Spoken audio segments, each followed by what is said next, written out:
আউযুবিল্লাহি মিনাশ শাইতানির রাজিম বিসমিল্লাহির রহমানির রহিম। আসসালামু আলাইকুম ওয়া রাহমাতুল্লাহি ওয়া বারাকাতুহু। আশা করি আপনারা সবাই আল্লাহর অশেষ রহমত ও দয়ায় আপনারা প্রত্যেকেই ভালো আছেন, সুস্থ আছেন। প্রিয় দর্শক, মানুষের চাওয়া পাওয়ার শেষ নেই। জন্মের পর থেকে মৃত্যুর আগের দিন পর্যন্ত পুরো এই জীবনে প্রত্যেকটি মানুষের জন্য ব্যক্তিগত অসংখ্য চাহিদার সৃষ্টি হয়।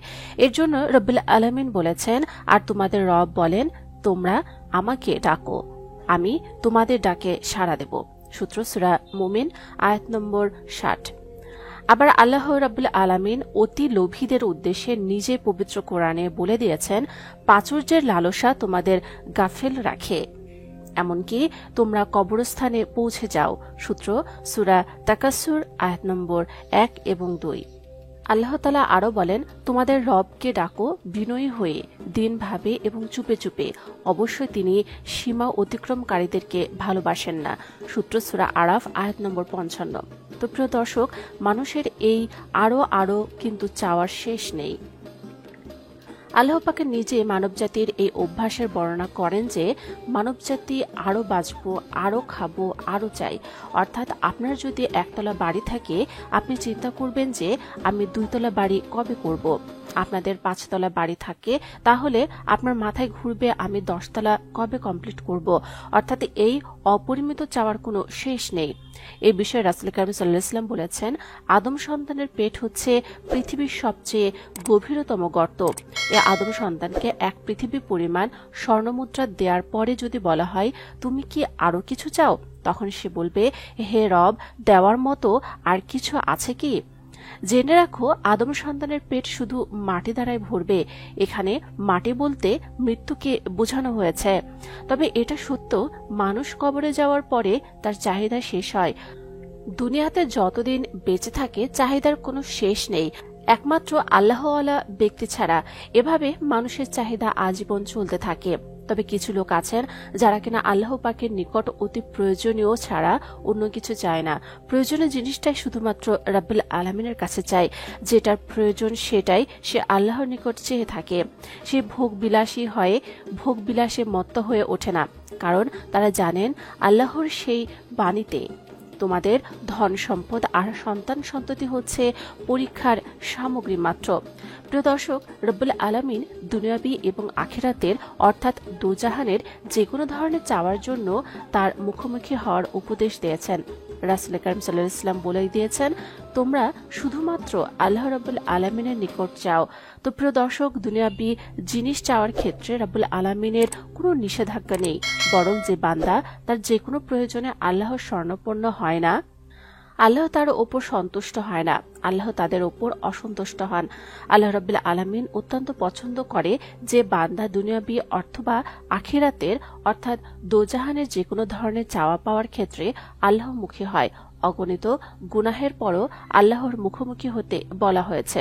সূত্র সুনানে তিরমিজি শরীফ হাদিস নম্বর 3540। কোনো ব্যক্তি যদি কোনো কিছু চেয়ে সাথে সাথে পেয়ে যায়, তাহলে তার উচিত হবে শুকরিয়া আদায় করা, আর যদি না পায় ধৈর্য ধারণ করা। কেননা কোনো দোয়াই বিফলে যায় না, হয় আল্লাহর সাথে সাথে দিয়ে দেন, না হয় আল্লাহ তা বান্দার ধৈর্যের ফলের দান করেন, অথবা আখিরাতের জন্য উত্তম কিছু দান করেন।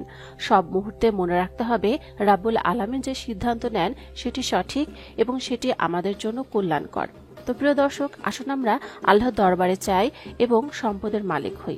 সুপ্রিয় দর্শক, আল্লাহ এমনটি বলেননি যে তোমরা আমার কাছে চাইলে আমি দিব না, বরং আল্লাহর কাছে যারা চায় এবং যারা আল্লাহর কাছে চাওয়ার মতো চাইতে পারেন এবং পরিশ্রম করেন, তাহলে তারাই দুনিয়া এবং আখিরাতে অধিক কল্যাণকামী হয়, তারাই অধিক পরিমাণে লাভবান হয়। আজকে যদি আমরা আরব রাজ্যগুলোর দিকে তাকাই, রাব্বুল আলামিনের কাছে অনেক বেশি দোয়া এবং অনেক বেশি মোনাজাতের বরকতে আল্লাহ রাব্বুল আলামিন তাদেরকে অসংখ্য খনিজ সম্পদ দিয়ে পৃথিবীর বুকে অর্থশালী এক জাতিতে পরিণত করেছেন। সুপ্রিয় দর্শক, আজকের আমলটি নিয়ে আমরা আলোচনা করব ইনশাল্লাহ। আমলটি যদি নিয়মিত করতে পারেন, বিশেষ মোনাজাতে জীবনে কোনোদিন অর্থের অভাব হবে না ইনশাল্লাহ, সম্পদের অভাব হবে না। আল্লাহ রাব্বুল আলামিনের কাছে চাইবেন, এই দোয়ার উসিলায় আপনার মনের ইচ্ছা আশা পূরণ হবে ইনশাল্লাহ। এই দোয়ার বরকতে আল্লাহ আপনার চাওয়া পাওয়া মনের আশা ইচ্ছা পূরণ করবেন ইনশাল্লাহ। খাস নিয়তে দোয়াটি পড়ার পূর্বে অবশ্যই বিজোড় সংখ্যায় দরুদ পড়ে নেবেন। সেটা হতে পারে 1 বার, 3 বার, 7 বার ইত্যাদি। কারণ রাসূল কারীম সাল্লাল্লাহু আলাইহি ওয়াসাল্লাম বলেছেন, আল্লাহ বিজোড় আর বিজোড়কে তিনি পছন্দ করেন। সূত্র বুখারী শরীফ 2736। প্রিয় দর্শক, দোয়াটি হলো বিসমিল্লাহির রহমানির রহিম। আল্লাহুম্মা আতিনা ফিদ দুনিয়া হাসানাতাও ওয়া ফিল আখিরাতি হাসানাতাও ওয়া কিনা আযাবান নার। অর্থাৎ, হে আল্লাহ, আমাকে দুনিয়াতে কল্যাণ ও আখিরাতে কল্যাণ দান করো এবং জাহান্নামের আযাব থেকে আমাকে বাঁচাও। হযরত আনাস রাদিয়াল্লাহু আনহু বর্ণনা করেন, রাসূলুল্লাহ সাল্লাল্লাহু আলাইহি ওয়াসাল্লাম অধিকাংশ সময় এই দোয়া করতেন। প্রিয় দর্শক শ্রোতা, যারা ভিডিওটি শেষ পর্যন্ত দেখেছেন তারা অবশ্যই কমেন্টসে আমিন লিখে জানাবেন। প্রিয় দর্শক শ্রোতা, জানার স্বার্থে, দাওয়াতি কাজের স্বার্থে অবশ্যই ভিডিওটিকে শেয়ার করে দিন। হতে পারে আপনার একটা শেয়ারে বহু মানুষ উপকৃত হতে পারে ইনশাল্লাহ। যারা এই প্রথম আমাদের চ্যানেলে, অবশ্যই এরকম নতুন নতুন ভিডিও পেতে আমাদের চ্যানেলটিকে সাবস্ক্রাইব করে রাখুন।